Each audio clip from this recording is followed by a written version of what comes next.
حضرات محترم،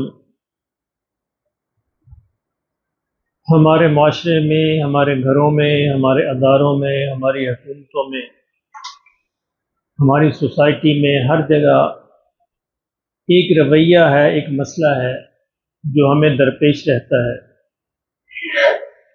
جس کی وجہ سے بہت سے فساد جنم لیتے ہیں، بہت سی لڑائیاں ہوتی ہیں، بہت سے مسائل بنتے ہیں۔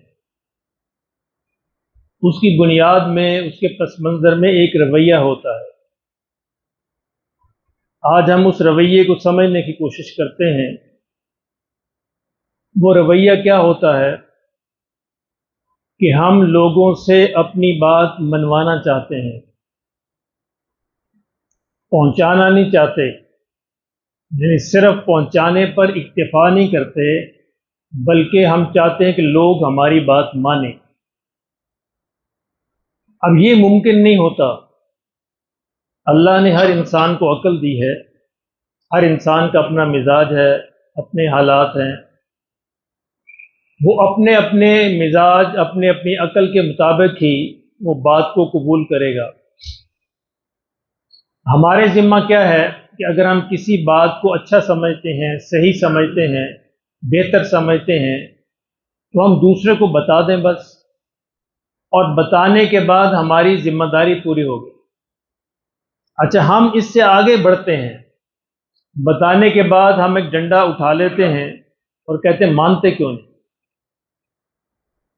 اب اس سے پھر فساد جنم لیتا ہے، فساد پیدا ہوتا ہے۔ اگر بات پہلے مرحلے تک رہے کہ ہم نے بات پہنچا دی، بات بتا دی، ٹھیک ہے، بہتر ہے، اور وہ بھی اچھے طریقے سے، یعنی بات کا پہنچانا بھی اچھے طریقے سے، سخت طریقے سے نہیں۔ تو بعض اوقات فساد جنم لیتا ہے کہ بات کو ہم سخت طریقے سے پہنچاتے ہیں، طنز آمیز انداز سے پہنچاتے ہیں، تانے کے طور پر پہنچاتے ہیں، اس سے بھی فساد پیدا ہوتا ہے۔ آپ اندازہ فرمائیں کہ حضرت موسیٰ علیہ السلام اور حضرت ہارون علیہ السلام جلیل القدر پیغمبر ہیں، اللہ کے نبی ہیں۔ ان کو اللہ نے فرعون کی طرف بھیجا کہ جا کر اس کو دین کی دعوت دیں، اللہ کی طرف بلائیں۔ جاتے ہوئے انہیں کیا نصیحت کی، یعنی اللہ نے کیا نصیحت فرمائی؟ فرمایا کہ تم دونوں اس کے پاس جاؤ گے، اس سے نرمی سے بات کرنا۔ اللہ اکبر، سختی سے بات نہ کرنا، کیونکہ سختی سے دلوں کے دروازے بند ہو جاتے ہیں، سختی سے انسان کی ریزسٹنس پیدا ہوتی ہے، انسان مزاحمت کرتا ہے، انسان کا مزاج ایسا ہے۔ محبت اور نرمی دلوں کے دروازوں کو کھولتی ہے، سختی نہیں کھولے گی۔ یعنی ایک طرف فرعون ہے جو بدبخت ترین آدمی ہے، خدائی کا دعویٰ کرتا ہے، اس کے کفر میں، مردود ہونے میں شک کوئی نہیں ہے، اور دوسری طرف اللہ کے جلیل القدر پیغمبر ہیں سیدنا موسیٰ علیہ السلام، ان کو اللہ کہہ رہا ہے کہ نرمی سے بات کرنا، ہو سکتا ہے بات مان لے، شاید اس کے دل میں بات آ جائے۔ ہارون الرشید کو ایک دفعہ ایک عالم آئے اور اس عالم نے کچھ نصیحت کی۔ ہمارے علماء کا عام طور پہ یہی حال ہے، اور بڑی سختی سے ان کو نصیحت کی، بڑی سختی سے باتیں بتائیں۔ ہارون الرشید نے کہا کہ حضرت بات تو آپ کی ٹھیک ہے، لیکن آپ مجھے یہ بتائیے کہ آپ جو ہیں موسیٰ سے اچھے نہیں ہیں، اور میں فرعون سے برا نہیں ہوں، بہرحال مسلمان ہوں، تو میرا زیادہ حق بنتا ہے کہ مجھے زیادہ نرمی سے بات سمجھائی جائے۔ جب اللہ فرعون جیسی شخصیت کو کہتا ہے کہ نرمی سے بات کرنا، موسیٰ علیہ السلام کو اللہ فرماتے ہیں، تو میرا تو زیادہ حق بنتا ہے، میں بہرحال مسلمان ہوں، ایمان والا ہوں، اور آپ بہرحال فرعون سے، یعنی موسیٰ سے اچھے نہیں ہیں، ایک عام آدمی، عام مسلمان ہے۔ تو یہ ہے وہ رویہ جس سے فساد پیدا ہوتا ہے۔ میں نے جو آیت آپ کے سامنے تلاوت کی ہے، اس میں اللہ کریم نبی صلی اللہ علیہ وسلم کو ارشاد فرماتے ہیں، فذکر، کہ آپ جو ہے یاد دہانی کروائیے، بات کو پہنچائیے، تذکیر کیجئے، انما انت مذکر، آپ کی جو منصب ہے، آپ کا جو سٹیٹس ہے، وہ مذکر کا ہے، نصیحت پہنچانے والے کا ہے، یعنی آپ کا کام نصیحت کرنا ہے، بات کو پہنچانا ہے۔ لست علیہم بمسیطر، آپ ان پر داروغہ نہیں ہیں، نگران نہیں ہیں،